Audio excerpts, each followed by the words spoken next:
Hello buddy, I'm Shauna. This is Ring of Light Crafts. As you can tell, my voice is still pretty bad, so I'm just going to tell you what we're doing in the first half of this video. No, my mess. In the second half, I'm going to combine the two, but it'll be music because of my voice. So anyways, at least I'm hoping to be able to figure out how to do that.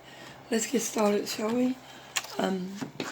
Many years ago, I got this artist kit from my daughter and never opened it until now. I know, shame on me, right? But this is acrylic paint, and it was bought at Walmart, and we're going to have some fun using it today. So let's just see what we got. Silly puppy. Okay. This is what all the paint came in, the covers. But I noticed instead of throwing it away, look what we got here. It has a built-in, it was all dent, place to put our paints. So whatever color you want to use, let's just say we're going to use orange. Well, here we go. You just put it right in here once we punch through and open the paint. There we go. Just put some paint right in here. And that's all paint. So I think that's pretty cool that it's built in. And of course, you can use all these little pockets. I mean, why waste it, right? Let's use it. And it also comes with a sketchbook, painting book.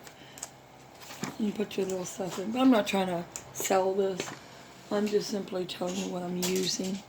So, the one thing I did do, I took an 8x10 canvas that I got at the Dollar Tree. That I got at the Dollar Tree. And last night I pre-put my design on. I took masking tape and I pre-put on my design, okay? And I just decided where I wanted to put it. And actually, the little label that came on here, advertising what this is, I opened it up and used that design as my centerpiece, and we will work with that after we do everything else. So, we're going to get started. And unfortunately, it probably have music, but just in case I can figure out how to hook the two, I just want to tell you what we were using and what we're doing. So this will be an 8x10 acrylic abstract painting. And let's get going.